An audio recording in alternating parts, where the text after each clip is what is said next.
क्षत्रिय धर्म निभाते हुए सोर असुर नार नर यक्षों में इतना साहस देखा न सुना। रावण के रथ को तोड़ सके ये बल और कष्ट देखा न सुना।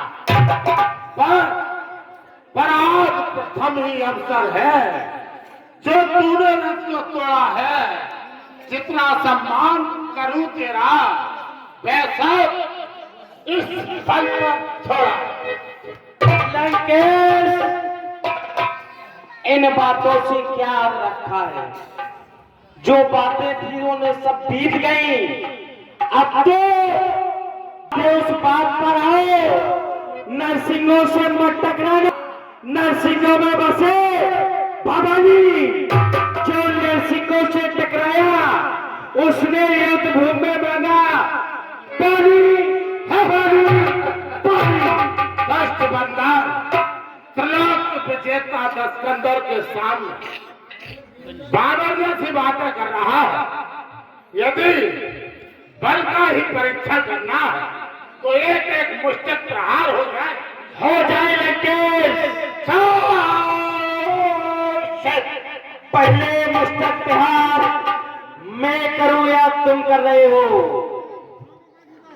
जैसी बानर की इच्छा। पहले लंकेश तुम अपना मुस्तक प्रहार करो। जय श्री राम।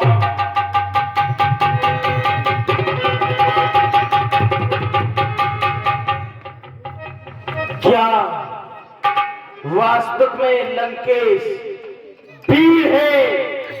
लंकेश सावधान हो जाओ, मैंने तेरा मुस्तक प्रहार सहन किया, अब तू मेरा कर सावधान हो जाओ।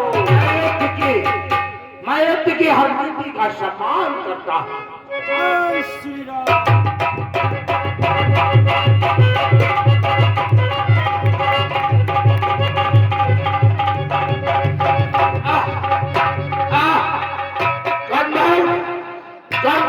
देवता नर के नर मेरे मन से थर्राए हैं, पर दलित किया मैंने उनको जो मेरे सन्मुख आए हैं।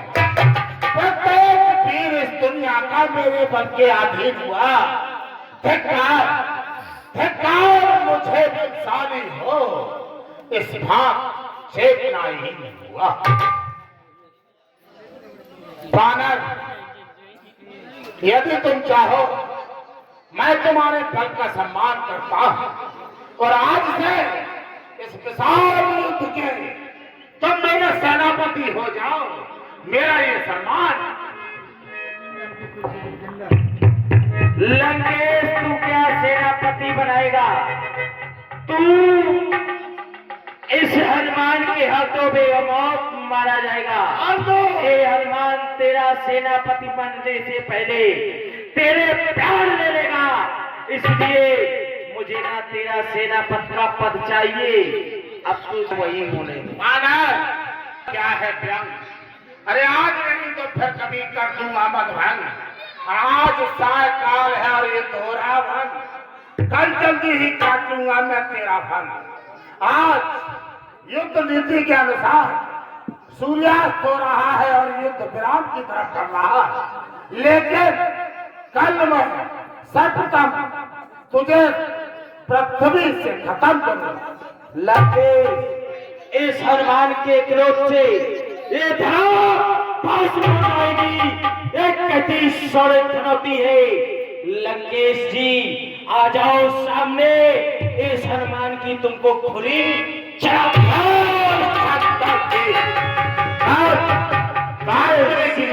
होगा जिसका छड़ा हुआ। सावधान हो जाओ लंकेश।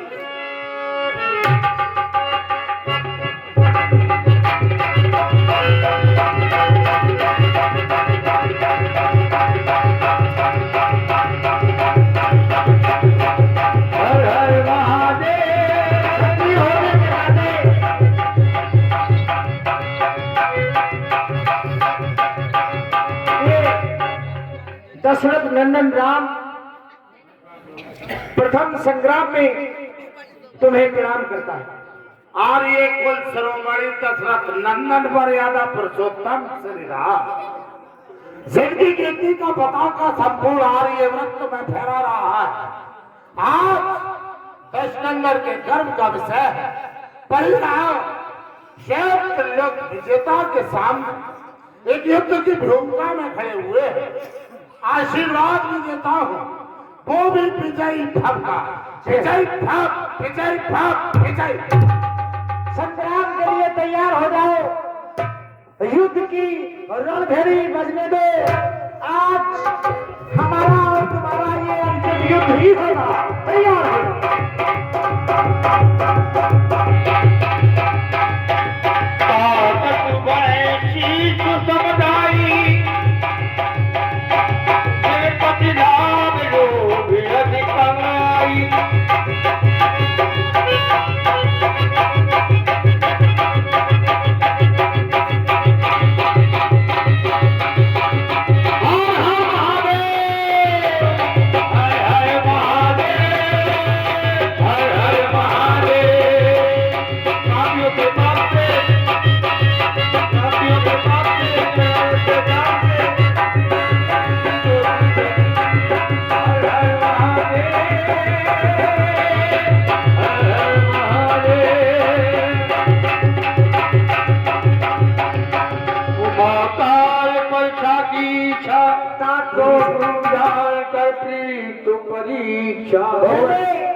रावण के कई बार शीश एवं भुजा काट दिए, लेकिन ये पुनः उगाते हैं। इसकी मृत्यु का कारण यदि आप जानते हो तो हमें अवगत करें। हे दीनानाथ, मुझे पता है।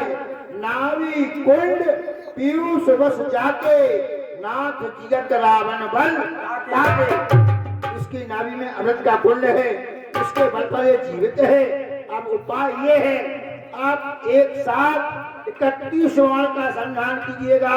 इसमें एक बाण अग्निबाण होना चाहिए, इससे इसका अमृत सूख जाएगा, इसकी मृत्यु हो जाएगी।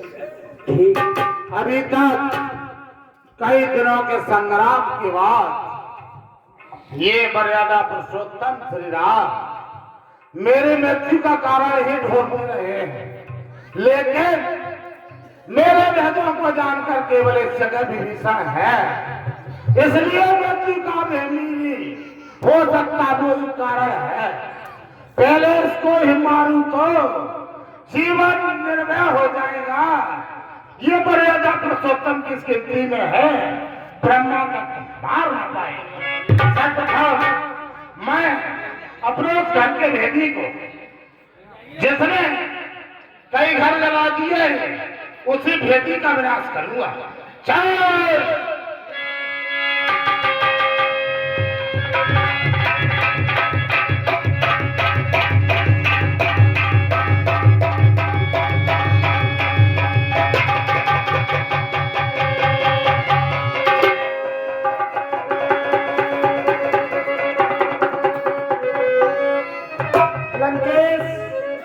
संग्राम के लिए पुनः तैयार हो जाओ।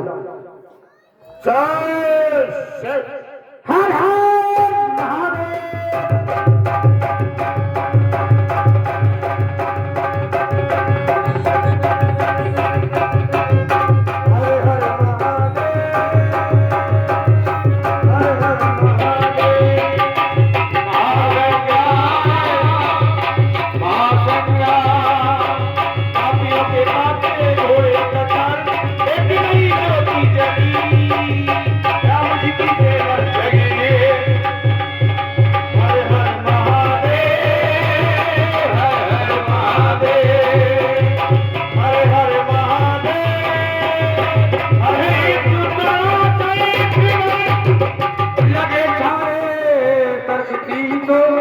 रघुनायक साहब चले मानो श्री रामचंद्र भगवान की,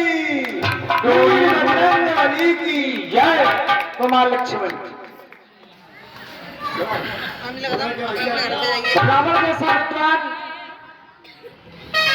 इस संसार में तीनों लोकों में और कोई नहीं हो सकता। अवश्य प्रभु, इसलिए जाओ, उनका अंतिम समय है, उनसे कुछ रणनीति सीख करके आओ। अवश्य प्रभु।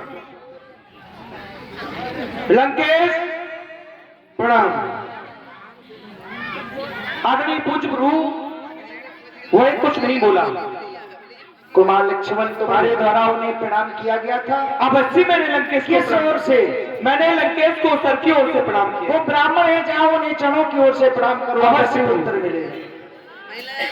लंकेश प्रणाम। आयुष्मान भव। आओ लक्ष्मण आओ आओ। हे राम तुम भी आओ।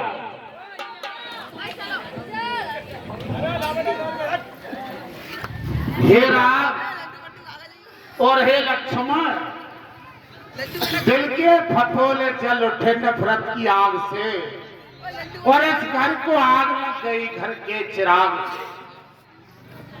भाई से पैर बढ़ाने का क्या फल है देख लिया मैंने। बदला मिल गया मुझे उसका जो उसके साथ किया मैंने। अरे मैं भी कैसा मतवाला था जो भाई को त्यागा मैंने। भाई भाई था फिर भाई को क्यों त्यागा। उसके मत पर मैं चलता तो यश मिलता और भलाई थी। हे राम सभावत मैंने उसको लात लगाई, लेकिन आज ये विशाल युद्ध मेरी मृत्यु के साथ संपन्न होता है। यदि तुम नीति और युद्ध नीति का ज्ञान लेने मेरे पास आए हो तो एक सच्चे ब्राह्मण का कर्तव्य है। बताइए सर्वप्रथम युद्ध नीति का ज्ञान लेना चाहेंगे? अवश्य। लेकिन सिखाना ज्ञान तुमको दीप सूरज को दिखाना है।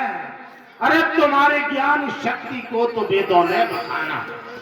हे राम मैं तुम्हें नीति शास्त्र का या युद्ध नीति का कोई वर्णन करूं तो वो ठीक उस तरह होगा जैसे रोशनी के सामने छोटे से दीपक को जला देना। लेकिन फिर भी यदि तुमने आचार्य मानते हुए मुझसे युद्ध नीति का ज्ञान सीखा है तो मैं अवश्य बताऊंगा। हे राम और हे लक्ष्मण, देखो ये तुम्हारे धनुष बाण के षष्ठ धातु के बने हुए हैं। अवश्य लंकेश। दिखाओ राम, तुम भी दिखाओ। बैठ जाओ।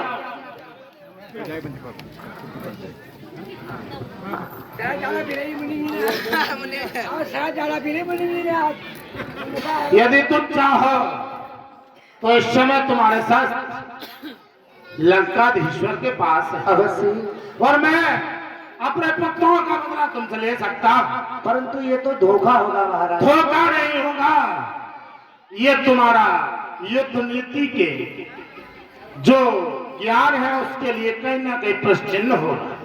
एक सच्चे योद्धा का ये कहना है कि अपने शस्त्र कभी दुश्मन के लिए नहीं देने चाहिए। अवश्य युद्ध नीति का ये पहला ज्ञान देता हूं। और फिर राम समझना बलद कपना सदा मान में रहना। ये अपने आप पैरों पर कुल्हाड़ी खुद चलाना। किसी भी व्यक्ति के लिए अपने बल को अधिक नहीं समझना चाहिए। और फिर अब यदि नीति शास्त्र के वर्णन की बात करते हो तो हे राम नहीं सकती इतनी जो नीति शास्त्र का वर्णन हो। हाँ इतनी श्वासा बाकी है पालन जिससे आज्ञा का। दो बातें केवल कहनी है। शुभ कार्य शीघ्र करना अच्छा, दुष्कर्म टले उतना टालो उसका सदैव टलना अच्छा। मैंने सोचा था धरती पर मैं क्षीर सिंधु को लाऊंगा। ये भी सोचा था स्वर्ग तलक जाने का मार्ग पर आज करते करते कर्तव्य रह गया मुझसे। वह मन में ही रही योजना में रह गई अपूर्ण योजना। पर नारी चोरी करने का कर डाला कार्य शीघ्रता से। परिणाम उसी का ये पाया चल दिया आज।